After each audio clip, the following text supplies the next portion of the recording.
Good evening and welcome to Fridays Live with me, Raj Nayak.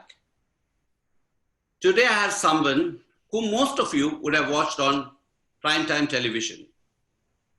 She is somebody who doesn't shy away from speaking truth to power.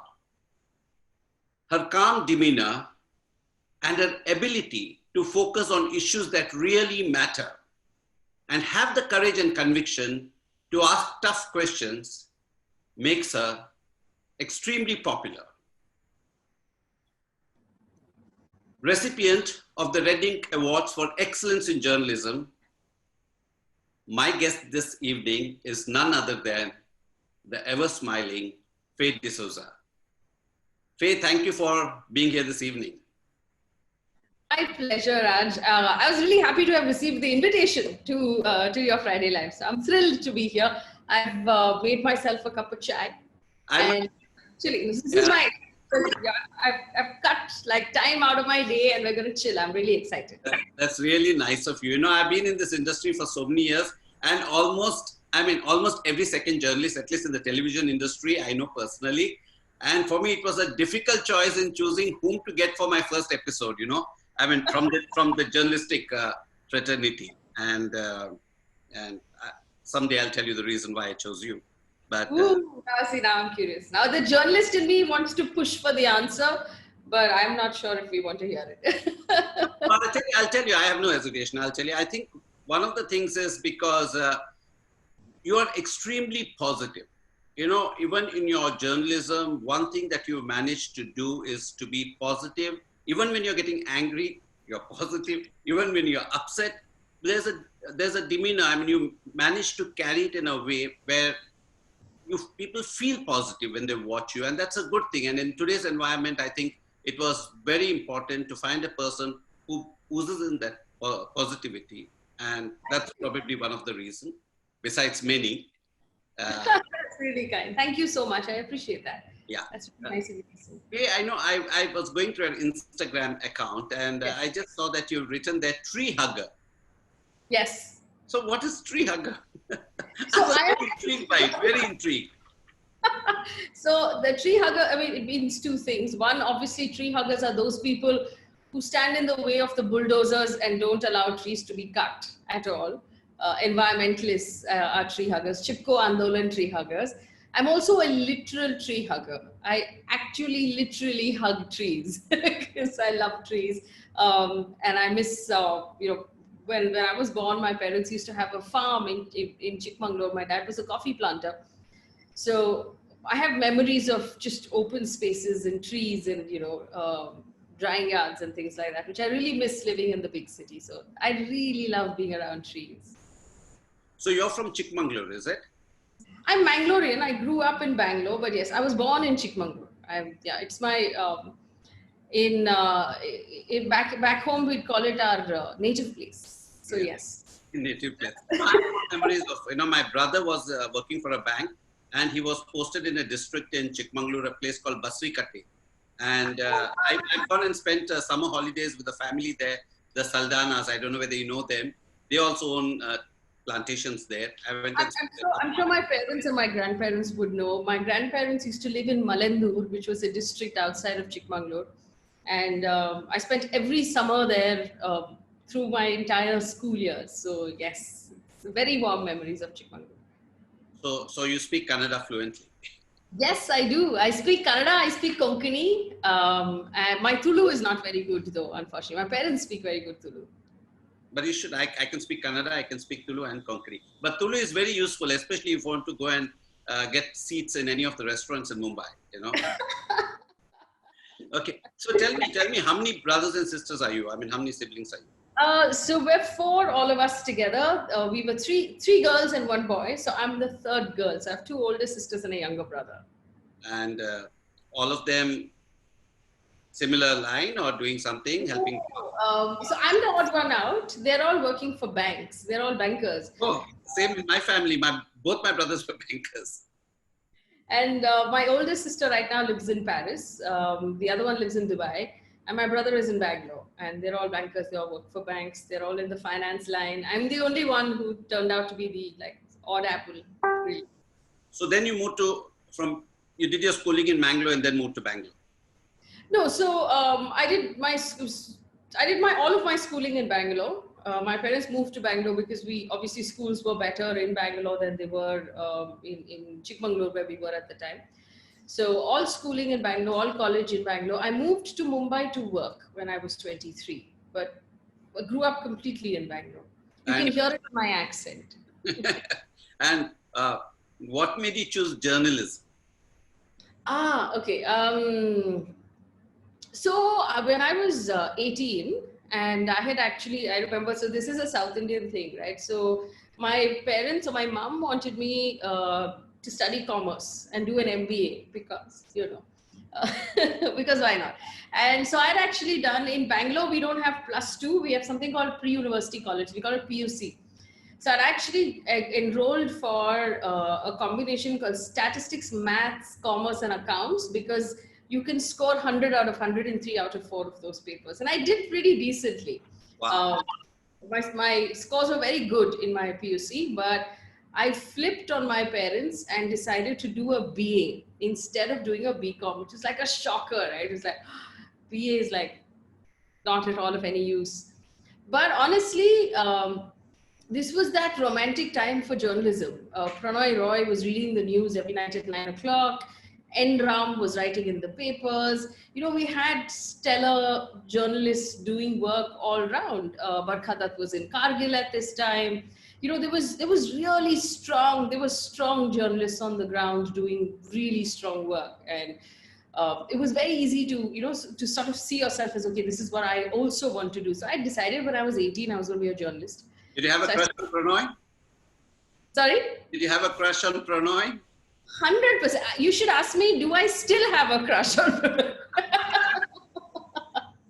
And the answer is 100%. I still have a crush on Prannoy. I think he's amazing. I think his style is one of the... I remember when he was doing World This Week, my dad would make it compulsory viewing. He would call us all and, we would have to sit and watch, listen to the good English, listen to the accent, listen to how this is done. So these were, these were the sort of adolescent and childhood foundations that were laid for so many of us. And that's one of the reasons why I decided to be a journalist. And luckily for me, it worked out. You mentioned Prannoy and Barkha. Did you have any role model? Did you say, this is who I want to be, both national or international, as a journalist? Did you have somebody like, this is who I want? As a journalist, obviously, like I said, N. Ram, I've always had great respect for. P. Sainath, I've had great respect for. Prannoy Roy, although she started off as a newsreader and then eventually became a chat show host, but I've always loved Oprah Winfrey for what she was able to do. And what I love most about her is obviously the talent, but also she started off as a Black woman at a time when there were no Black women newsreaders.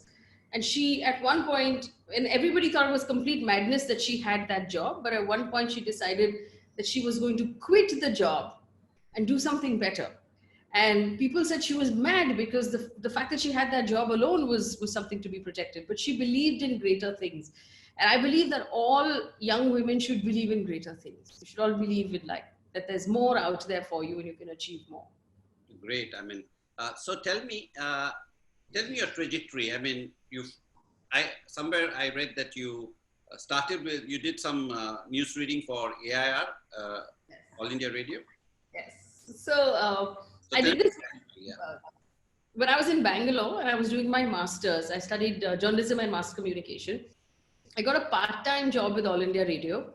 And All India Radio has these contract, news readers and radio jockeys. We do shifts. So I would do twice a week the late night shift, which was, I think, from 4:30 in the evening, and we would finish at about midnight. And it included everything, including radio jockeying, playing music, reading the news, and answering the phone for the Kannada show when it was on. Because there would be one Kannada jock and one English jock. So we would take turns. So she would anchor for 1 hour and I would for 1 hour. But when she was anchoring and she was doing like a call-in show, I had to answer the phones and take down the notes. This was fun. So yeah, so I was an Akashvani Bengaluru newsreader. Parvagilla. Chennai matartira. Kannada chennai matartira. Thank you, sir. Nimdu Kannada tumba chennagide. So tell me, I mean, and then from there, what happened? So I finished my master's, and I had interviewed. I interviewed with CNBC. I hadn't actually thought that I would get into television. I always imagined I would either do print. I loved radio, but radio, and I had obviously worked at All India Radio. I interned at Red FM, but just around the time that I had finished my college, radio had become fully like Hindi Bollywood. My Hindi was really bad, so there was no room for me. You should thank yourself for it. So, and I happened to get a job at CNBC TV 18. One of my seniors from college helped me get that job. So I got a job as a producer, and I was a reporter. And get this, I reported on insurance for 2 years. And I got, I think, the insurance beat because it was the most boring beat and nobody else wanted it, because it was like, who would want to report on insurance? But I loved it. I was an insurance reporter for 2 years. I mean, who would think that you can go 2 years without running out of things to say about insurance? But it's possible. So. I'm sure it has helped you today, right? It has. I think it's sort of one of the things about insurance, and I don't know, I don't think it's changed since then, and this was many, many years ago, was that there were a lot of aggrieved customers who weren't getting their payments, especially health insurance at that time. People who would pay premiums and then have their, policies either lapse or have their claims not be paid. So I spent a lot of time in consumer court. I went to consumer court, I met the regulator, did a lot of consumer affairs sort of stories. And I think that that put a foundation in for who I am today, about how I feel about people's rights, what is your due as a citizen, and how nobody should be allowed to take that away from you. Doesn't matter how powerful that person is or how much access they have, you at the end of the day have certain rights as a citizen or a consumer or a taxpayer, and nobody can take that away from you. And then from CNBC, from Bangalore, you moved to Bombay. So in CNBC actually at that time allowed me to work in different cities. So I worked in Hyderabad, I worked in Bangalore, I worked in Delhi, and I moved back to Mumbai in 2008 to join ET Now. So I joined the Times Group in 2008, and I worked as the editor of personal finance for ET Now for many years. Telling people where to invest their money, how to manage their real estate, how to handle their taxes, things like that. Wow. And we did the country's longest running personal finance show about investing your money. I know who to call now when I need to do my financial planning. Yes. So in a previous life, I used to tell people where to invest their money, but yes, you can absolutely call me. And I do believe the reason why I brought it up now again on Instagram is I believe we're entering a phase where money is going to mean very different things to all of us. It doesn't matter who you are, your relationship with money is going to change. And how you treat money and how money treats you back again is going to change post-COVID. And we're going to need a lot of anyone who can give advice and anyone who can offer stability should at this point reach out and offer stability, especially to young people. Young professionals who've been working for a year or 2 years, they're going to need a lot of advice and stability right now. So Faye, what would be your advice today for people if somebody has money, whatever savings they have, what would you advise them to do? Because people are really scared, right? I mean, they don't know what to do with their money. So if you have money, first of all, you're in a good place. You're better off than a lot of people in this country. So that's a good thing. So I know you're feeling anxiety, but take a deep breath and remember that it's not so bad because you're in a good place in comparison to a lot of other people. I also believe that the liquidity that we're feeling right now, because there's money in our bank accounts, might not be real because we've not gone out for 50 days, 58 days actually now. You've not gone out, you've not watched a movie, you've not had a drink, you've not spent money on something random and impulsive, you've not put petrol in your car. So you've got money in your account because you've not spent that money, because nobody's given you an opportunity to spend that money. So you get this sense of, oh, I have a lot of money. That's not necessarily true. But if there are a lot of people who are now asking, oh, where should I invest? Should I put the money in right now? Should I buy stocks? What should we do? How do we game what is happening in the market? My personal advice and my heartfelt advice will be to do nothing. I see financially, and I'm saying this clearly, I see financially, I see this COVID and lockdown as an earthquake, right? So it's long enough, but we don't know how much longer this is going to be for. So the earth is still shaking. And we don't know how many of these structures are going to be left standing at the end of it when the earth stops shaking. So I think that any real decision you make about your money, you should do after the earth stops shaking. And after we start working again and we know how many of us still have jobs, how many of us are still getting paid the same amount of money, what your savings are at the end of the month, what your financial, to get an idea of what your financial status is, you're going to have to wait until all of this plays out. So even if you jump in and invest in the stock market today, we don't know if it's going to fall another 10, 15, 20%, more than that, less than that, no clue. So don't do anything at this point. Once this stops and you get a clearer sense of where you are financially, then it makes sense to take a look at what the options are and, you know, what are the good options right now in the market. So right now, my advice is don't do anything. So tell me, how did the switch happen from finance to mainstream journalism, from ET Now? So I had also started handling real estate for ET Now, and the organization had decided that they wanted to launch a real estate channel at that point, which would sort of be the television equivalent of the Times property supplement that comes with your Times of India newspaper, where developers can sort of advertise for their new projects. So I wrote the plan for that, for that project. So the entire structure of what the team will be like, what the content will be like, what the costs will be like, when we'll break even, the projections for the next few years, pitching it to to partners in the beginning, and we got Magic Bricks on as a partner, and actually putting that entire team together and putting that channel on air. I headed that project. We did really well because I believe for a really small team of some 35 people, we made a dent. So the show that we were doing, Urban Debate, was a show on the property channel, which is why it was called Urban Debate. It was supposed to be about people buying and selling houses. And then it became about what happens after you buy the house and how the road and the electricity and the safety and the water is all part of owning homes. And we saw a great amount of response to that content because, and when we'd done this research back then, that at that point, primetime was largely talking about what's happening in Pakistan, or they were talking about this. Talking about what's happening in Pakistan. It's true. When I actually, in a pitch where I told, when I was asked, why do we need one more national channel? And I was like, it'd be nice to have one. It's actually talking about India. So the idea was to talk about what's going on in our lives, right? So when you leave your house in the morning, how much time do you spend in traffic every day? What is the quality of the air you're breathing? What is the quality of the schooling we're offering our kids? What is the quality of the healthcare, the water, the safety in our cities? This comes into your life. And yes, there is the whole politics and this and that happened on the national level. That also happens.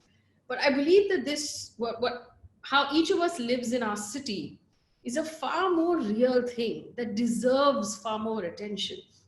I mean, we've all joked about this, the fact that we pay the same amount as people in Paris and New York and all of these other cities do. And the quality of life is completely different. And I think that if anything, COVID has actually exposed those weaknesses in our healthcare system, weaknesses in our entire, societal structures that we have built.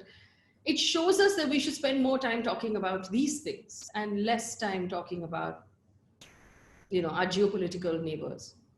And so then you took over as editor-in-chief of The Moment. Yes. Yeah. So actually, honestly, the real estate market tanked around the time that we had this real estate channel. And now it was really difficult to sort of figure out what we were going to do with the channel. And since we already had response for the content, we made a case to launch a channel that carries more of this content and sort of complements what was already in the market and offer the audience a completely different point of view on general news. So the channel flipped then from being a real estate channel to being a news channel, and we launched Mirror Now. And this was 3 years ago. So the idea was to do journalism that matters to individuals, matters to what happens in your life, in your family's life. And you really touched a chord, because I think that's something that a lot of people, at least I used to watch it regularly as long as you were there. And, within 2 years' time, you took the channel to a completely new level, completely differentiated product in the marketplace. But then you had another channel within the same group, right? Yes. And sometimes there was divergent views. Almost every day.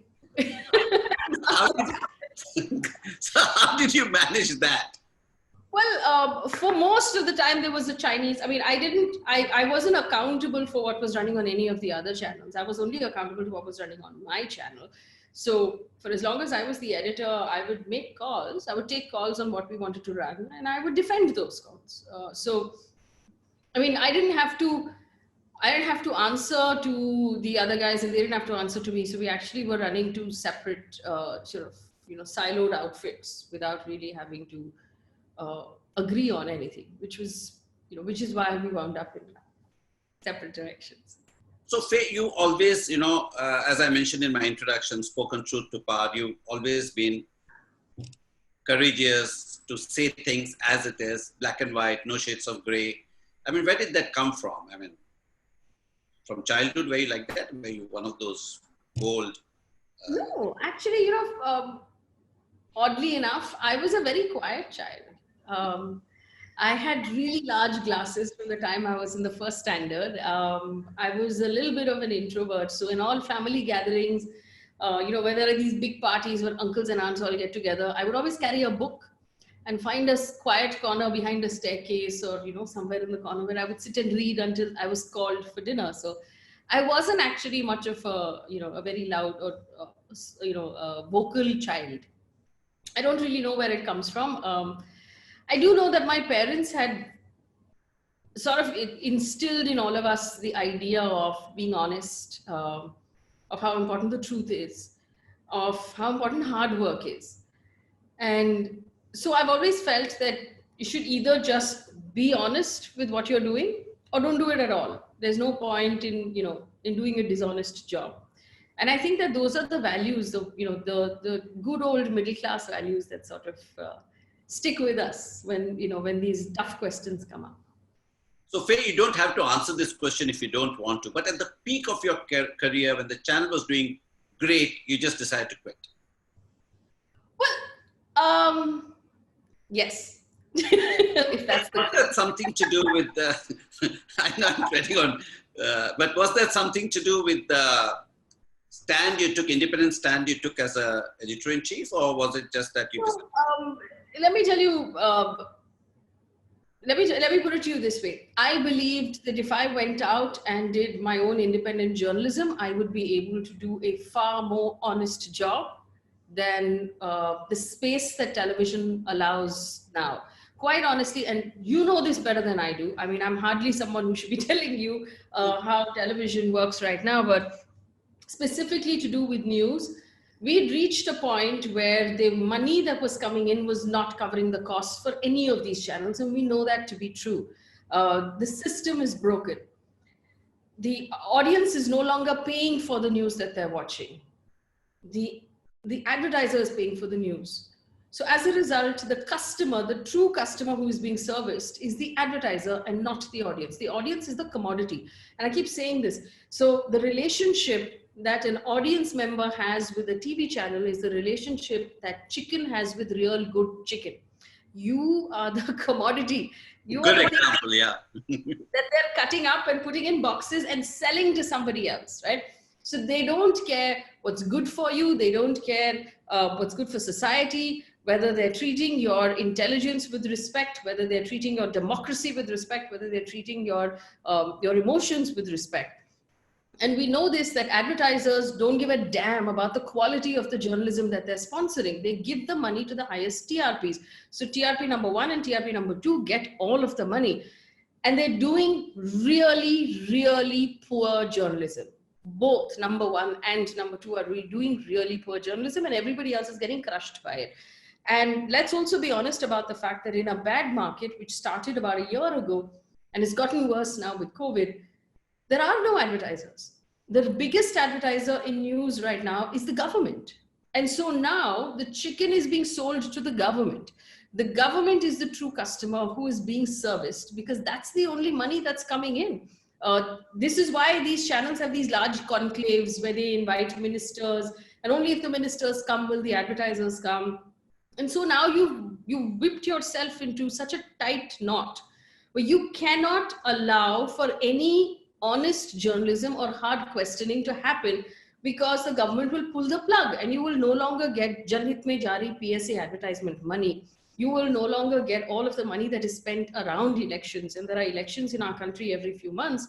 So as a result, television news, because it's so expensive and chunky, because it's so dependent on advertising, and because the biggest advertiser is the government, is not doing honest work anymore. The system is broken. It can no longer allow honest work. And a lot of people use this say sold out media, right?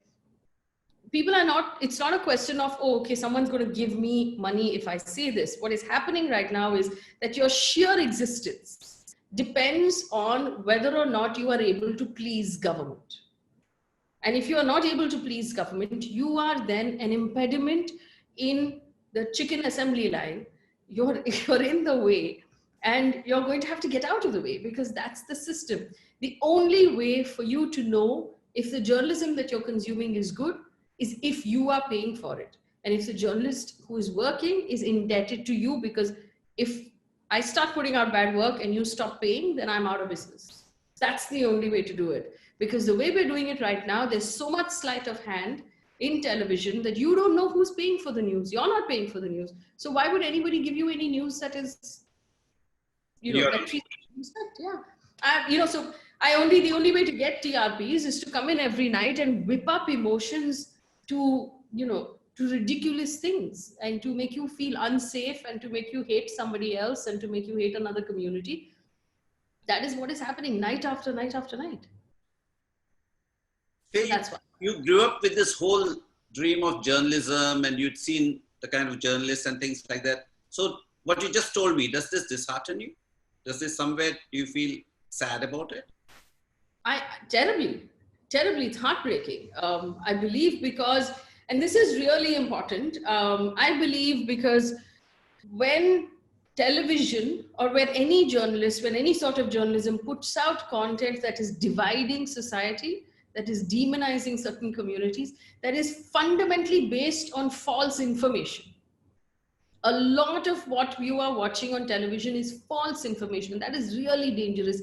Targeting certain communities. It basically leaves impressions. It rips society down the middle. You create fertile ground for rioting. You create fertile ground for lynching. You create fertile ground for anger. And that has real life impacts. People lose lives. People lose property. I don't think, if these journalists want to come in day after day and do this, that's on their conscience. But they should also know that every time there is a riot like what we had in Delhi, every time there's lynching on the street, that they are in some way responsible, that there is blood on their hands. And they should be aware of that, because that's the price we are paying for when we allow for this sort of journalism. We're effectively allowing them to sell our democracy and our societal peace for TRPs. And that shouldn't be okay in any country. So Faye, now you branched out on your own. So tell me, what are you doing? Because I see you on Instagram. I watched you doing a show on Instagram. I saw you on YouTube.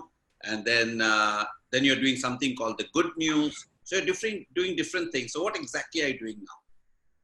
All right, so I'm super excited. We're ready almost to launch. If the brand is ready, but the work is already begun, and I didn't want to wait. So the idea is we are going to be an online platform that will be available on various. So it's not, we won't be limited to any one sort of this thing. We will be available wherever you are. So on Instagram, on Facebook, on YouTube, wherever you are, we'll be there.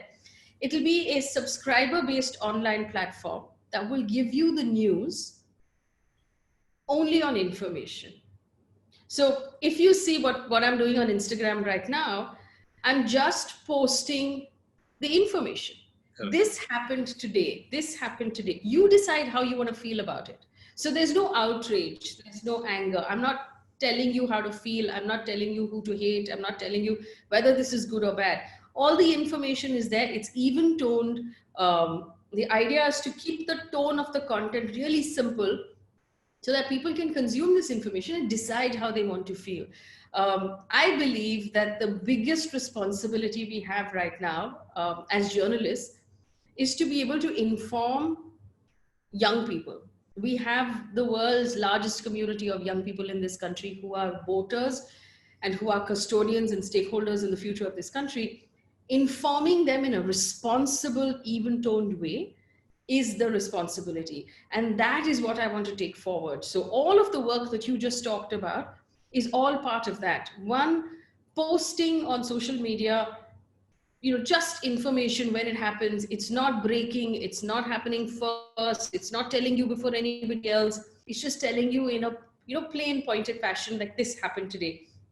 Telling you also things about in-depth stories about climate change, about healthcare, about education, about police reforms, things that actually come into our lives, that affect our lives, mental health, LGBTQI rights, women's rights, stuff that young people truly, really care about at this point, which we don't have enough conversations about.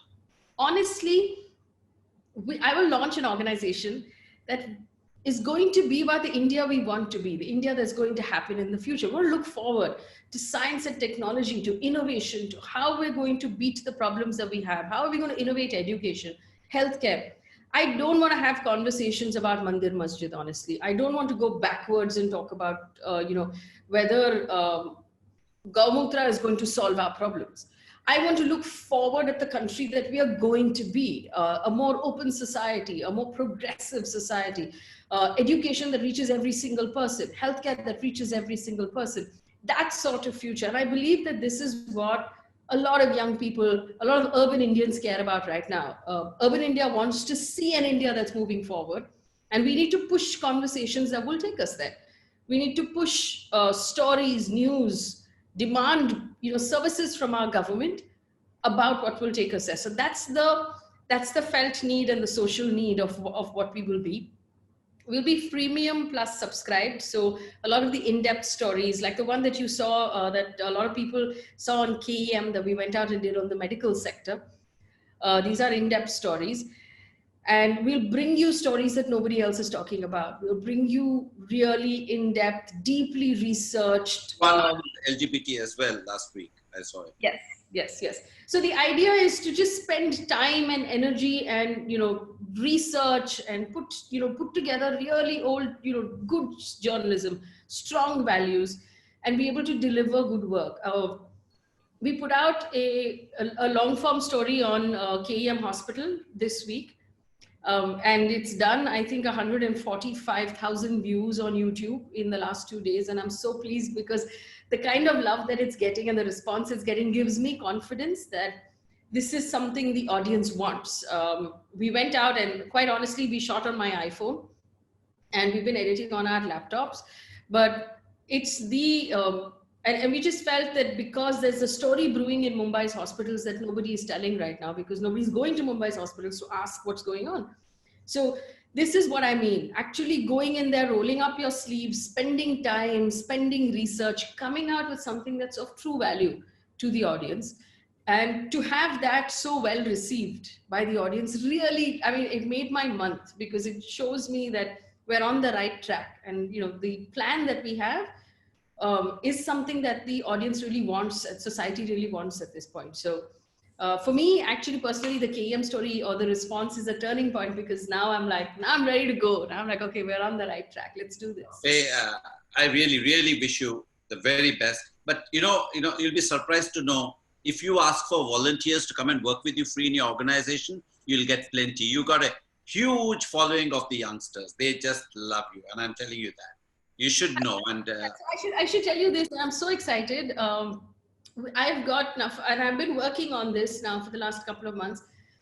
Some of the stellar talent in the industry, design companies, my lawyers, my tax consultants, the guys who are writing the code for the website have all come forward. And these are the top names in the industry, have all come forward, and they're giving us this help completely free of cost because they believe in the cause. And I've got a lot of young people writing to me saying, you know, can we come and intern? Can we come and work with you? And it's amazing how deeply people feel about this and how much of a difference we can make. So I can't tell you how pleased I am. I mean, I'd love to show you the logo because we're ready to launch soon, but we've got such great work happening on the logo, on animation, on, you know, our tax guys are awesome. What's your brand called? So I'll tell you in a bit. We're ready to launch in a bit, but it's I tried. You can't say I didn't try. So, yes. So right now, if people want to follow you, where do they follow you? On YouTube? What's that? You can find me on all social media. It's at Faye D'souza, FAYEDSOUZA. So I'm on Facebook, I'm on YouTube, I'm on Instagram, and I'm on Twitter. For young people who want to intern or work with me, there isn't a lot of money in journalism, but there's a lot of heart. So it's a good place to start your career. Just write to me. I'm at faydesouza@gmail.com, all smalls. Send me your CV and we'll figure out how we can do this together. So we're looking to partner also with freelance journalists across the country, because I believe that in the last couple of years, a lot of great journalists have stepped out and decided to become independent. And so we have people working in the Northeast, in Coimbatore, in Trivandrum, and I would love to sort of build a carpet where we all partner and create, you know, be able to bring authentic news in from all of these places. So we will create with time an entire page of what, you know, an entire team of members of the LGBTQI community who write about what's happening in that community, members of the Dalit community who write about what's happening in their community, because I believe that it is only members of those communities who can truly tell their own stories, and it's time to pass the mic. So this is the vision for what we're going to build in the future. Very nice. I mean, I'm just throwing this idea at you because you can do that same thing with regional language and Hindi and everything. So it doesn't necessarily have to be English. So your brand can be that much. That's true. And like I said, that like there are a lot of great journalists who are working in different parts of the country. So my aim, so this is my long-term sort of ambition. Okay, this is the crazy ambition. So I'm putting that out there before I tell you what it is.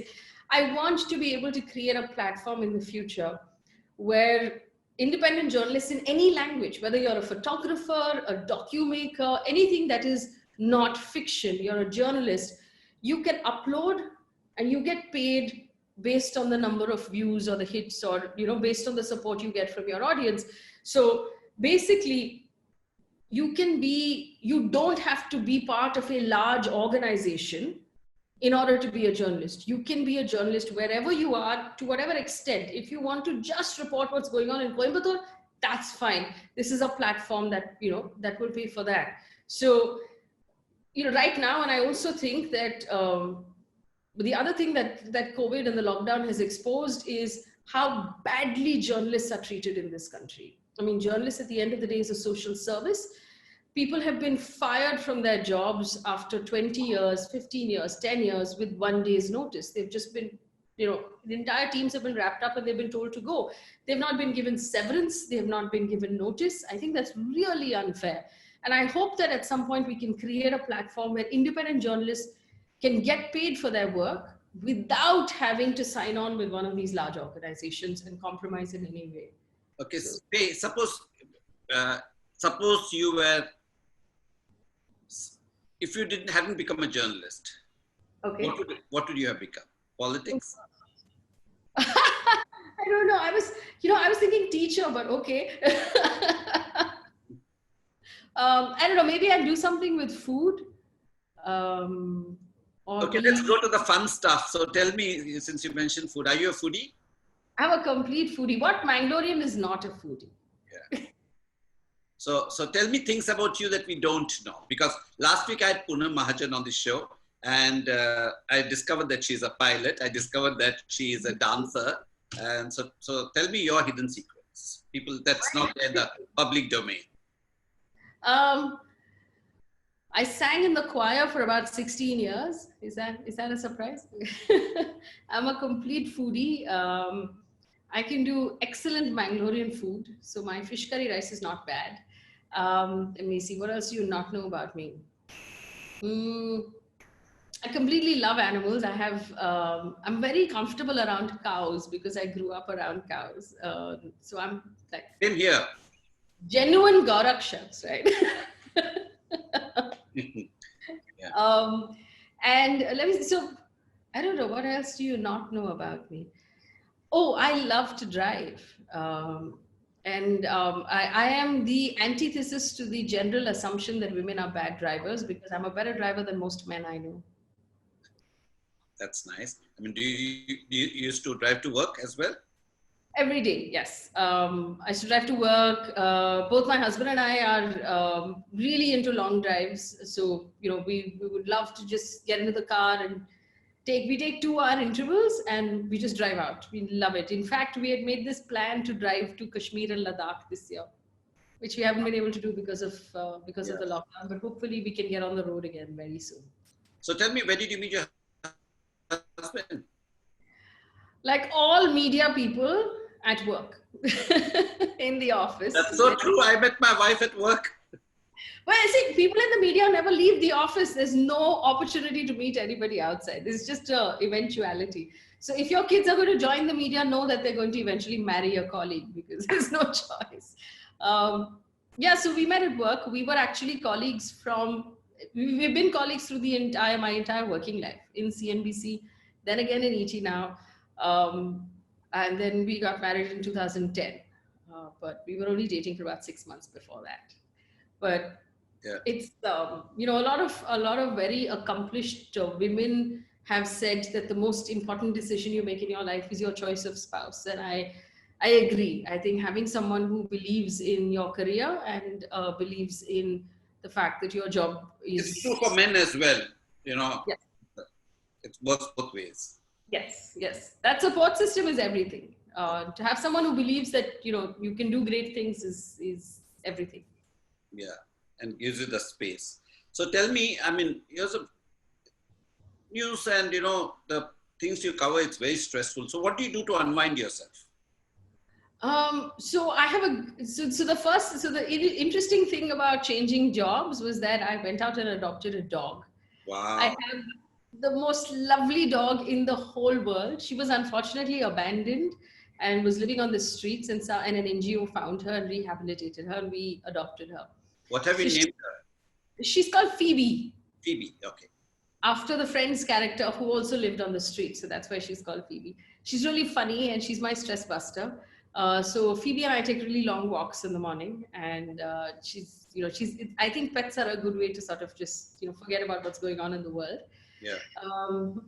Also, I mean, I like to do yoga. I find cooking is a stress buster. I'm able to sort of compartmentalize and switch off when I'm doing something else. So, for example, if I'm doing jadu or pocha, if I'm sweeping or swabbing, then I'm able to sort of only focus on what I'm doing. So it's a good way to sort of shut your brain down for a bit. So everything that's not journalism. Yeah. And holidays, I mean, where do you normally go for your holidays? Do you have any favorite destination or something? My favorite destination is Kashmir. I would normally go to Kashmir at least once a year, and I haven't been actually for the last year and a half. I mean, since the lockdown happened in Kashmir. But Kashmir is my favorite place. My sister lives in Paris, so I love going to Paris because who doesn't? The food and just the music and everything about Paris. I also really love Africa. Africa is a great place for a holiday. They have excellent beaches. The wildlife is fantastic. The trees are good if you like to hug trees. Some of the oldest trees in the world are in Africa. So Africa is fantastic. Kenya particularly. You have to hug them because they are big. Yes, they're huge. It's like huge trees, yes. So tell me, Faye, I'm just wrapping up, so on a positive note. So tell me,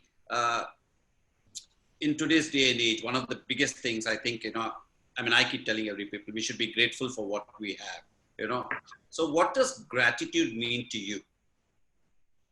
Oh, okay. Um, everything. Uh, so if I can tell a slightly longish story, right? So my dad used to talk to us a lot about what he believed in when we were kids, and some of those things really stuck. So two things he said to me that really stuck was, one of the things he said was that your conscience is your gift from God.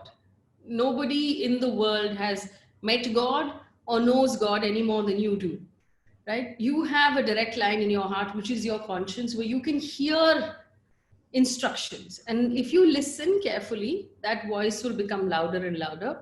If you ignore it, it will become softer and softer. So you told me the story about how it's like a triangle inside your heart that turns every time you do something wrong.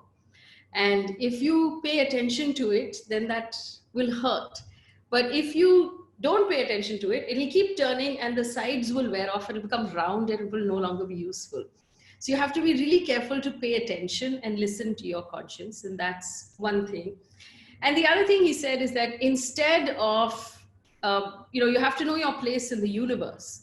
So there's so much going on in the universe. And you're such a small bit of it that kneeling down and praying for things to happen to you, that, oh, please, I wish I get this or I wish I get that, is pointless, because nobody's going to switch around the universe for you. But what you should do instead is be grateful for every single thing. So be grateful for the family, be grateful for the food, be grateful for the comfort, but most importantly, be grateful for every time you laughed today, and every time you smiled, and every time you felt loved and appreciated and cherished, because those are the things really that will take you through life. The people around you who make you feel special. So that actually just stuck with me. The idea that we're in the larger scheme of things, we are just a speck. But if you gather the moments during your day where you felt special, where the people around you, made you feel special, that's something to be grateful for. So tell me, if you were given the power to change the mindset of people in this country for a day, what's that one change would you make? Oh gosh, okay. I would want to remove the idea of inequality.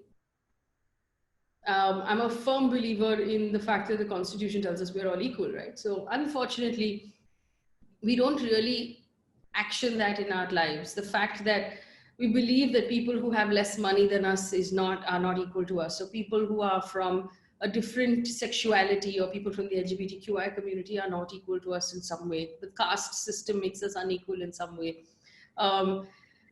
India is a very ambitious country where everybody is like working really hard, and that's fantastic. And we'll do really well because we work so hard, but we have a really tight idea of what is acceptable. We leave behind people who are physically or mentally challenged in any way. We leave behind people who are elderly or people who are looking after elderly. We leave behind people who cannot enter our spaces because they're in a wheelchair or they have some other challenges. We leave behind people of caste, people of gender identity.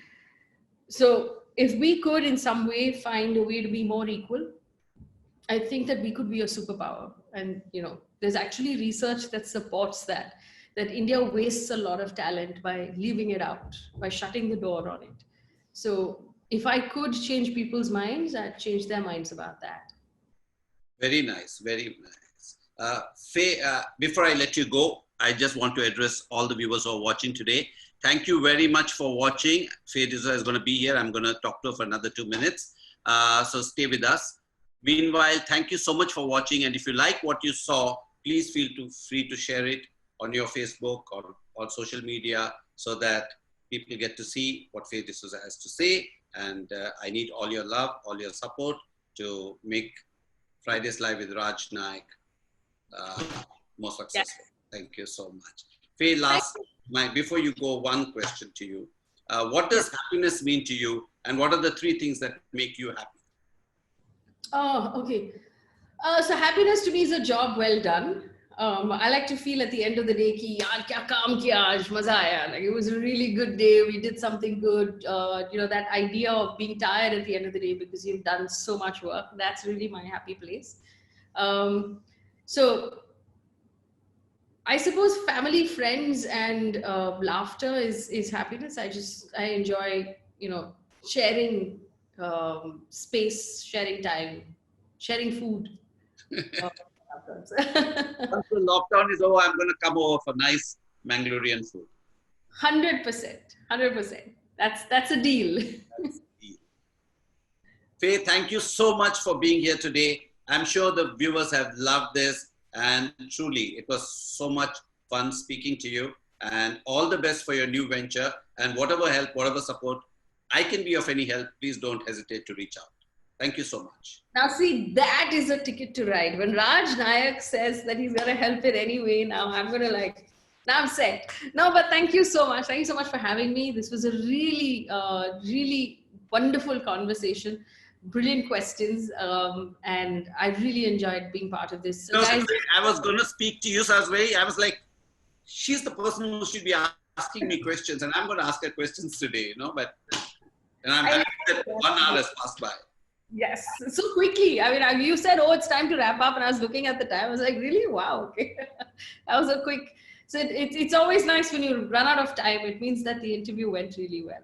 Thank you, Faye. Thank you so much. Thank you. Thank you, Raj. Thank you.